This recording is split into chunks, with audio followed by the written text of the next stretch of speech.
Halo Scaper, jumpa lagi dengan saya Om Ferry. Pada video kali ini saya akan memberikan tutorial tentang rak pupuk cair di dalam sebuah kabinet aquascape. Nah, kabinet ini fungsinya selain sebagai meja, dia juga sebagai tempat penyimpanan alat, equipment atau bahan penunjang dari aquascape kita. Nah, bentuk raknya seperti ini kawan-kawan.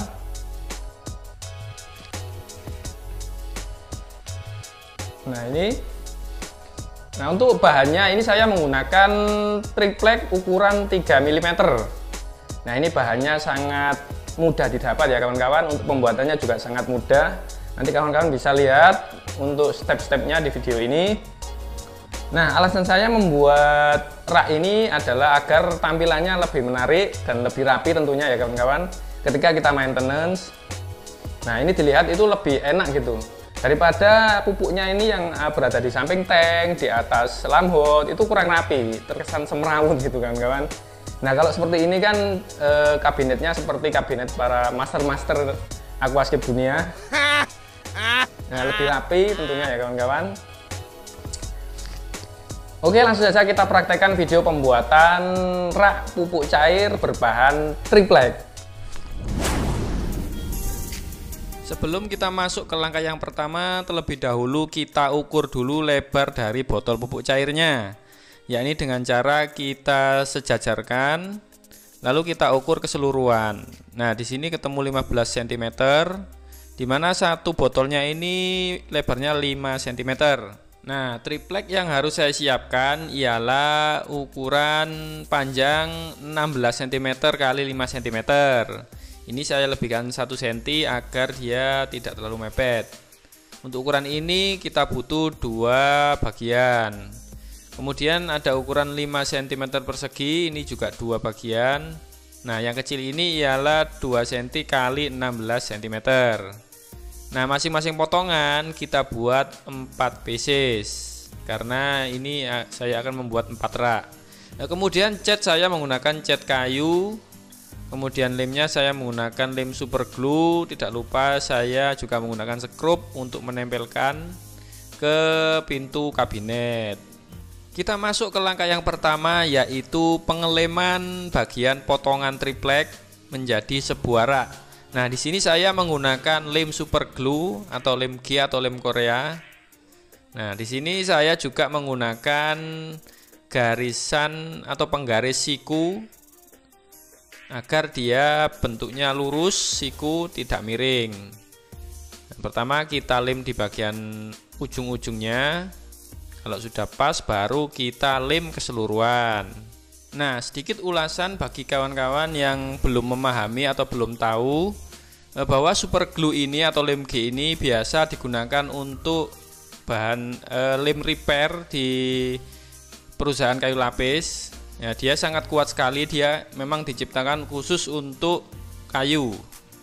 Jadi rekatnya sangat kuat sekali kawan-kawan.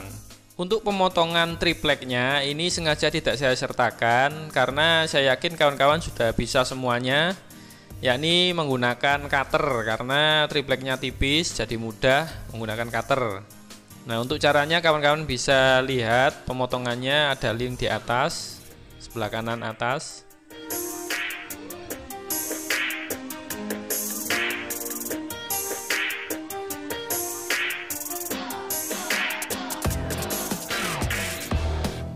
Oke, satu bagian rak sudah jadi seperti ini. Nah, untuk selanjutnya saya percepat saja ya kawan-kawan, karena caranya sama dengan cara yang pertama. Kalau saya tampilkan nanti kawan-kawan blenger. Maksud saya blenger itu bosan gitu kawan-kawan. Setelah kering langsung kita amplas di bagian sudut-sudutnya yang sekiranya ada jerawut-jerawutnya ya kawan-kawan, agar tampilannya lebih rapi dan tidak drenges.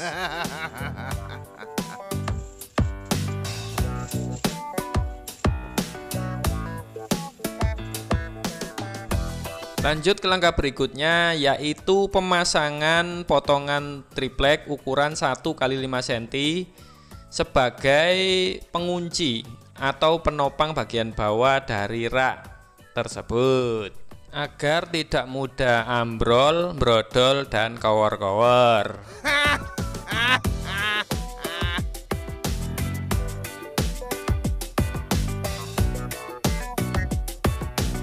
Sedikit atensi dari saya ya kawan-kawan, usahakan seminimal mungkin jangan sampai lemnya ini terkena jari, karena nanti kulitnya bisa melungsungi ya kawan-kawan.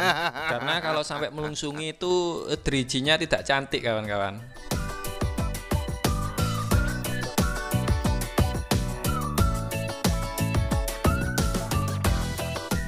Nah, setelah kita biarkan kering sekitar 1 jam 15 menit, hasilnya akan seperti ini. Ini kita coba masukkan. Nah, raknya nanti akan seperti ini. Kita lanjut ke langkah berikutnya, yaitu memberi tanda di bagian belakang. Nah, tanda ini nanti akan kita lubangi menggunakan bor milik tetangga. Nah, ini sebagai lubang skrup nanti. Skrup yang berfungsi untuk menempelkan rak ke pintu kabinet. Nah, kenapa harus kita lubangi? Karena kalau langsung kita skrup itu ada potensi meletek. Maksud saya pecah kawan-kawan.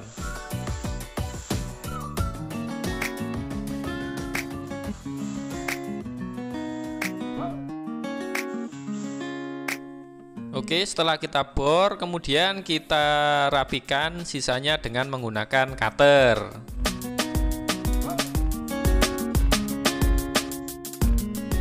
Kita lanjut ke langkah berikutnya, yaitu pengecatan.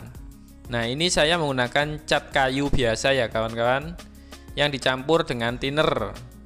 Nah, ini kita campur 1:1 untuk dasaran. Nah, karena ini nanti karena tidak saya dempul, nanti kemungkinan akan merembes, nyesesep gitu kawan-kawan.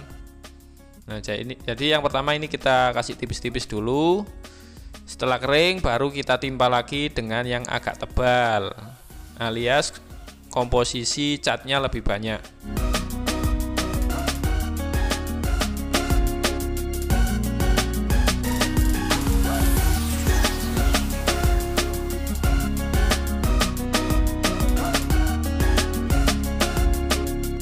Nah, setelah kering akan seperti ini hasilnya. Nah, ini bagian belakang ini tidak usah dicat ya kawan-kawan, karena itu gak ketok, alias nempel di kabinet, jadi tidak perlu dicat.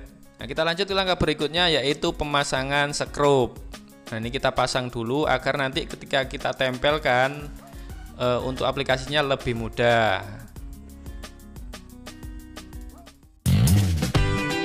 Lanjut ke langkah yang terakhir, yaitu pemasangan ke pintu kabinet. Terlebih dahulu kita siapkan skrup baja warna hitam yang panjangnya sekitar 4 cm.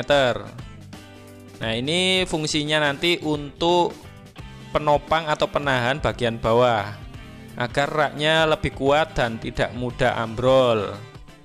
Nah, sedikit tips dari saya ya kawan-kawan, gunakan penggaris siku yang biasa dipakai untuk tukang. Nah, agar nanti pemasangannya bisa lurus, tidak miring.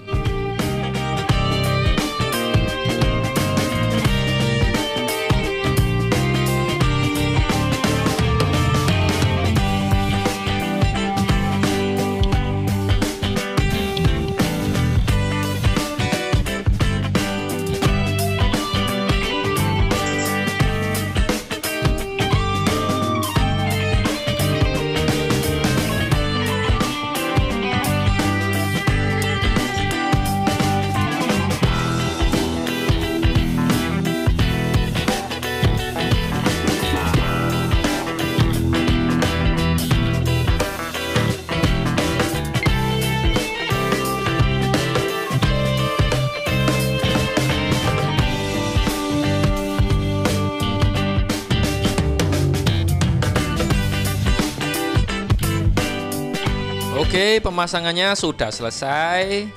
Sekarang kita coba masukkan pupuk cairnya ke dalam rak warna merah ini.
Baik kawan-kawan, demikian video tutorial dari saya hari ini.